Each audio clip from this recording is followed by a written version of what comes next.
வணக்கம். சமூகத்தின் இன்றைய பிரதான செய்திகளுக்காக உங்களுடன் இணைந்து கொள்ளும் நான் இராசரத்னம் மல்சன். விரிவான செய்திகளுக்குள் செல்லும் முன்னர் முதலில் தலைப்புச் செய்திகள். ஆன்மீக மருத்துவ சேவைக்கு ஒரே நேரத்தில் 303 மருத்துவர்கள் ஆட்சேர்ப்பு. எதிர்க்கட்சியின் கூட்டு பேரணியில் முன்னாள் ஜனாதிபதிகள் பங்கேற்காதிருக்க முடிவு.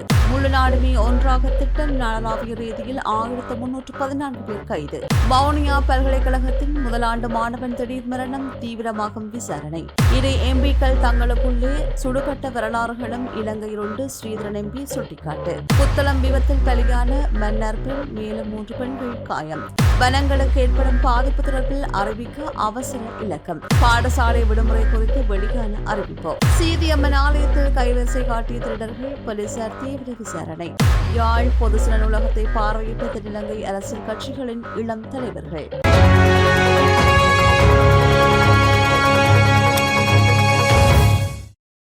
உள்நாட்டு ஆயுர்வேத மருத்துவத்துறையை வலுப்படுத்தும் நோக்குடன் சமூக சுகாதார வைத்திய அதிகாரிகள் உட்பட 303 பட்டதாரிகளை இலங்கை ஆயுர்வேத மருத்துவ சேவைக்குள் இணைத்துக் கொள்வதற்கான புதிய நியமன கடிதங்கள் நாளை வழங்கப்பட உள்ளன.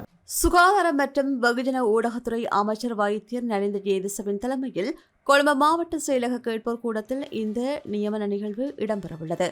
2018ஆம் ஆண்டுக்கு பிறகு உள்நாட்டு ஆயுர்வேத மருத்துவத்துறைக்காக ஒரே நேரத்தில் அதிகளவான வைத்திய அதிகாரிகள் நியமிக்கப்படும் சந்தர்ப்பம் இதுவென்று சுகாதார அமைச்சு தெரிவித்துள்ளது. இலங்கையின் ஆயுர்வேத சேவையினை மேம்படுத்துவதற்கும் தரமான நோயாளர் பராமரிப்பு சேவையை வழங்குவதற்கும் இலங்கை ஆயுர்வேத மருத்துவ சேவையில் உள்ள ஆரம்ப நிலை வைத்திய அதிகாரி பதவி வெற்றிடங்களை கருத்தில் கொண்டும் சுகாதார மற்றும் வெகுஜன ஊடகத்துறை அமைச்சர் வைத்தியர் நலிந்த ஜேதிசவின் வழிகாட்டலின் கீழ் இந்த ஆட்சேர்ப்பு நடவடிக்கைகளை ஆயுர்வேத திணைக்களம் முன்னெடுத்துள்ளது.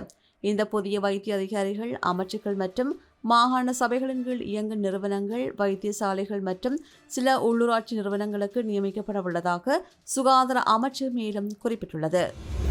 நாடளாவிய ரீதியில் முன்னெடுக்கப்பட்டு வரும் விசேட சுற்றி வளைப்பில் 3 நாட்களில் 1314 சந்தேக நபர்கள் கைது செய்யப்பட்டுள்ளதாக போலீசார் தெரிவித்தனர்.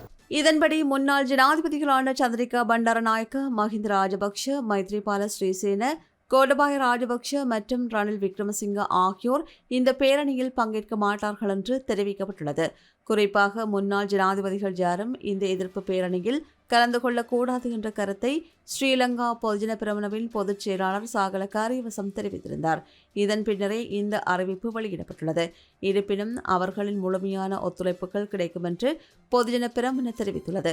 இதேவேளை நாட்டின் பிரதான எதிர்க்கட்சியான ஐக்கிய மக்கள் சக்தி எதிர்க்கட்சிகளின் கூட்டு பேரணியில் பங்கேற்பதில்லை என்று தீர்மானித்துள்ளது. அரசாங்கத்தை எதிர்க்கும் அதேவேளை முன்னாள் ஜனாதிபதிகள் விவகாரம் மற்றும் பிரதான எதிர்க்கட்சியின் விலகல் போன்றவை இந்த நுகைகொடை பேரணியின் ஒருங்கிணைப்பில் உள்ள நெருக்கடிகளை பிரதிபலிக்கின்றது. மறுபுறம் சஜித் பிரேமதாசா மற்றும் ரணில் விக்ரமசிங்க ஆகியோரின் மீளிணைவு தற்போது கேள்விக்குறியாகியுள்ளமை குறிப்பிடத்தக்கது. பிரதான அனுசரணை வழங்குவோர் பிடி கேஷ் அண்ட் கரி மற்றும் பிடி சூப்பர் ஸ்டோர். இப்போ உங்களுக்கு வழங்கும் ஒரு நல்ல செய்தி. பிடி கேஷ் அண்ட் கரியின் ஆன் பிராண்டான கல்யாணி அன்னபூரணி பிராண்டில் அன்றாட வாழ்க்கையின் எல்லா தேவைகளுக்குமான அனைத்து பொருட்களையும் ஒரே இடத்தில் ஒரே கூடையின் கீழ் பெற்றுக்கொள்ள பிடி கேஷ் அண்ட் கரி மற்றும் பிடி சூப்பர் ஸ்டோருக்கு தாமதம் வேண்டாம். இப்போதே வாருங்கள். உங்கள் குடும்பத்தின் ஒரே நம்பிக்கை பிடி கேஷ் அண்ட் கரி மற்றும் பிடி சூப்பர் ஸ்டோர், பாரிஸின் லா சப்பல். நாடளாவிய ரீதியில் முன்னெடுக்கப்பட்டு வரும் விசேட சுற்றி வளைப்பில் 3 நாட்களில் 1314 சந்தேக நபர்கள் கைது செய்யப்பட்டுள்ளதாக போலீசார் தெரிவித்தனர். இந்த சோதனைகளிலிருந்து 1 kilogram 202 gram ice, 863 gram 137 milligram heroin மற்றும் குஷ் உள்ளிட்ட பல போதைப் பொருட்களை போலீசார் மீட்டுள்ளதாக போலீஸ் ஊடகப் பிரிவு தெரிவித்துள்ளது. கைது செய்யப்பட்ட சந்தேக நபர்களில் 31 பேருக்கு எதிராக தடுப்பு காவல் உத்தரவு பெறப்பட்டுள்ளது. அவர்களில் 4 பேருக்கு எதிராக சட்டவிரோத சொத்து தொடர்பான விசாரணைகள் ஆரம்பிக்கப்பட்டுள்ளன. போதைப்பொருள் பழக்கத்திற்கு அடிமையானவர்களாக அடையாளம் காணப்பட்ட 8 நபர்களை புனர்வாழ்வுக்கு உட்படுத்த நடவடிக்கை எடுக்கப்பட்டுள்ளதாக போலீசார் குறிப்பிட்டுள்ளனர். வவுனியா பல்கலைக்கழகத்தின் தகவல் தொழில்நுட்ப பீடத்தின் முதலாண்டு மாணவன் ஒருவரின் திடீர் மரணம் தொடர்பாக போலீசார் விசாரணைகளை மேற்கொண்டுள்ளனர். அனுராதபுரம் பகுதியைச் சேர்ந்த 23 வயதான மாணவனை மேற்படி உயிரிழந்துள்ளார். கடந்த 31ஆம் தேதி இரவு திடீர் உடல்நலக் குறைவால் பாதிக்கப்பட்ட மாணவன் பல்கலைக்கழக விடுதியிலிருந்து வைத்தியசாலைக்கு கொண்டு செல்லப்பட்டுள்ளார். ஆனால் மாணவனை பரிசோதித்த வைத்தியர்கள் அவர் உயிரிழந்து விட்டதாக தெரிவித்துள்ளனர். உயிரிழந்த மாணவனின் உடல் பிரேத பரிசோதனைக்காக வவுனியா பொது வைத்தியசாலையில் வைக்கப்பட்டுள்ளது. மேலும் குறித்த திடீர் மரணத்திற்கான காரணம் பிரேத பரிசோதனைக்கு பிந்தைய விசாரணையில் வெளிப்படும் என்று போலீசார் தெரிவித்தனர். சம்பவம் தொடர்பான மேலதிக விசாரணைகளை பூவரசன்குளம் போலீசார் மேற்கொண்டு வருகின்றனர். துப்பாக்கி வைத்திருப்பது என்பது ஆபத்தானது. 2 பாராளுமன்ற உறுப்பினர்கள் தங்களுக்குள்ளே சுடப்பட்ட வரலாறுகளும் உண்டு. ஆகவே உறுப்பினர்கள் துப்பாக்கி கேட்டால் அதை பற்றி அரசாங்கம் பரிசீலனை செய்ய வேண்டும் என பாராளுமன்ற உறுப்பினர் சிவஞானம் ஸ்ரீதரன் தெரிவித்துள்ளார். விடுதலை புலிகளின் அரசியல் துறை பொறுப்பாளராக இருந்து ஸ்ரீலங்கா வான்படையின் குண்டுவீச்சில் வீரச்சாவை தழுவிக்கொண்ட சூப்பர் தமிழ்ச்செல்வன் மற்றும் அவர்களோடு சேர்ந்து வீரச்சாவை தழுவிக்கொண்டவர்களின் 18ஆம் ஆண்டு நினைவு தின நிகழ்வும் உள்ளூராட்சி மன்ற உறுப்பினர்கள் மற்றும் வட்டார அமைப்பாளர்களுடனான கலந்துரையாடல் பாராளுமன்ற உறுப்பினர் சிவஞானம் ஸ்ரீதரன் தலைமையில் தமிழரசுக் கட்சியின் கிளிநொச்சி மாவட்ட அலுவலகமான அறிவகத்தில் இடம்பெற்றது. இதன்போது ஊடகங்களுக்கு மேலும் கருத்து தெரிவித்த பாராளுமன்ற உறுப்பினர், போலீஸ் பாதுகாப்பை கேட்டிருப்பது அல்லது தங்களுக்கான ஆயுத பாதுகாப்பை கேட்டிருப்பது அவரவருடைய தனிப்பட்ட உரிமை, பாராளுமன்ற உறுப்பினர்களுக்கான உரிமை. 2010ஆம் ஆண்டில் நான் முதல் பாராளுமன்ற உறுப்பினராக சென்ற பொழுது எனக்கு ஒரு ரிவால்வர் தரப்பட்டது. அந்த ரிவால்வர் என்பது நான் பயன்படுத்தவில்லை. ஆனால் நான் அதனை திரும்ப ஒரு குறிப்பிட்ட ஆண்டுகளுக்கு பின்னர் நான் அதை திரும்ப ஒப்படைத்திருக்கிறேன். குறிப்பாக அவர்களுக்கான துப்பாக்கி என்றால் அதற்குரிய பயிற்சிகள் வழங்கப்பட வேண்டும். துப்பாக்கிகளை வைத்திருப்பது எவ்வளவு பாதுகாப்பானது என்பதும் ஆராயப்பட வேண்டும். ஏற்கனவே 2 பாராளுமன்ற உறுப்பினர்கள் தங்களுக்குள் சுடுபட்ட வரலாறும் இலங்கையிலே உண்டு. ஒருவர் இறந்து விட்டார், மற்றவர் தலையிலே வெடியோடு ஜெயிலில் இருந்து விடுதலையாகி பிறகு ஜெயிலுக்கு சென்று வந்த வரலாறுலாம் இலங்கையிலே உண்டு. துப்பாக்கிகள் வைத்திருப்பது என்பது மிக ஆபத்தான விடயம். அதே நேரம் உறுப்பினர்கள் அவற்றை கேட்டால் அது பற்றி அரசாங்கம் பரிசீலிப்பது அரசாங்கத்தினுடைய பொறுப்பு. மட்டக்களப்பு கிரான் பகுதியில் புதிய அரசியல் கட்சி ஒன்றை உருவாக்குவதற்கான வேலை திட்டங்கள் மிக வேகமாக முன்னெடுக்கப்பட்டு வருகின்றன.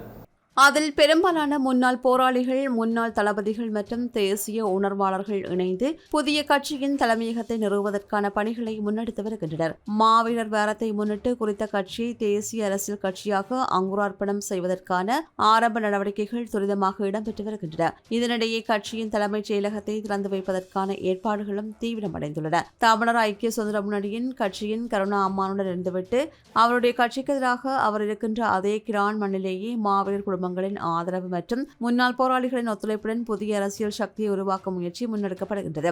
தமிழர் ஐக்கிய சுதந்திர முன்னணியின் முன்னாள் உபதலைவரும் அம்மான் படையணியின் தலைவருமான ஜியா சிரவணா தலைமையில் புதிய கட்சி உருவாக இருப்பதாக தகவல்கள் தெரிவிக்கின்றன. இது தொடர்பில் ஜியா சிரவணா அவர்களிடம் தொடர்பு கொண்டு வினவிய போது தற்போது புதிய கட்சியை புது பொலிவுடன் ஆரம்பிக்க தேவையான முன்னேற்பாடுகள் துரிதமாக இடம்பெற்று வருகின்றன. போலி தமிழ் தேசியம் பேசி தமிழ் தேசியத்தையும் மக்களையும் ஏமாற்றி வருகின்ற போலி தமிழ் தேசிய கட்சிகளுக்கு எதிராக செயல்படுகின்ற கட்சியை எமது கட்சி. எமது எதிரியை தீர்மானித்து விட்டுத்தான் களத்தில் இறங்கியிருக்கின்றோம். அதற்கான அதிகார அறிவிப்புகள் விரைவில் வெளியிடப்படும் என்றும் தெரிவித்தார். புத்தளம் அனுராதபுரம் பிரதான வீதியில் உள்ள சிரம்பி அடிய பகுதியில் நேற்றிரவு இடம்பெற்ற வீதி விபத்தில் வயோதிக பெண் ஒருவர் உயிரிழந்துள்ளதுடன் மேலும் 3 பெண்கள் காயமடைந்துள்ளனர். உயிரிழந்தவர் மன்னார் எருக்கலம்பட்டியை சேர்ந்த 55 வயதுடைய நஸ்ருல்லா நஜீஃபா என அடையாளம் காணப்பட்டுள்ளார். மேலும் 35, 46 மற்றும் 80 வயதுடைய 3 பெண்கள் காயமடைந்த நிலையில் சிகிச்சைக்காக புத்தளம் தள வைத்தியசாலையில் அனுமதிக்கப்பட்டுள்ளனர். அனுராதபுரம் பகுதியில் இருந்து புத்தளம் நோக்கி பயணித்த கேப் வண்டி அதே திசையில் முன்னால் பயணித்துக் கொண்டிருந்த மற்றொரு கேப் வண்டியின் பின்பக்கமாக சென்று மோதியதில் இந்த விபத்து சம்பவம் இடம்பெற்றுள்ளதாக போலீசார் தெரிவித்தனர். இந்த விபத்தில் முன்னால் பயணித்த கேப் வண்டியின் பின்பக்கமாக இருந்த 4 பெண்கள் படுகாயமடைந்துள்ளதாக தெரிவிக்கப்படுகிறது. இதனையடுத்து படுகாயமடைந்த 4 பெண்களையும் அங்கிருந்தவர்கள் உடனடியாக புத்தளம் தள வைத்தியசாலையில் அனுமதித்த போதிலும் அதில் ஒருவர் ஏற்கனவே உயிரிழந்து விட்டார் என வைத்தியர்கள் தெரிவித்துள்ளனர். உயிரிழந்த வயோதிக பெண்ணின் ஜனாசா பிரேத பரிசோதனைக்காக புத்தளம் தள வைத்தியசாலையில் வைக்கப்பட்டுள்ளது. விபத்துடன் தொடர்புடைய 2 சாரதிகளும் போலீசாரினால் கைது செய்யப்பட்டுள்ளனர். இந்த விபத்து சம்பவம் தொடர்பில் புத்தளம் தலைமையக போலீஸ் போக்குவரத்து பிரிவு போலீசார் மேலதிக விசாரணைகளை மேற்கொண்டு வருகின்றனர். இலங்கையின் வனப்பகுதிகள் அல்லது சுற்றுச்சூழலுக்கு ஏற்படும் எந்தவொரு பாதிப்பு குறித்தும் தகவலை வழங்க புதிய அவசர தொலைபேசி இலக்கம் அறிமுகப்படுத்தப்பட்டுள்ளது. நாளை முதல் அமலாகும் வகையில் இந்த புதிய தொலைபேசி இலக்கம் அறிமுகப்படுத்தப்பட்டுள்ளது. இதன்படி 1995 என்ற புதிய அவசர தொலைபேசி இலக்கம் ஊடாக வனப்பகுதிகள் அல்லது சுற்றுச்சூழலுக்கு ஏற்படும் எந்தவொரு பாதிப்பு குறித்தும் தகவல்களை வழங்க முடியும் என்று சுற்றாடல் அமைச்சு தெரிவித்துள்ளது.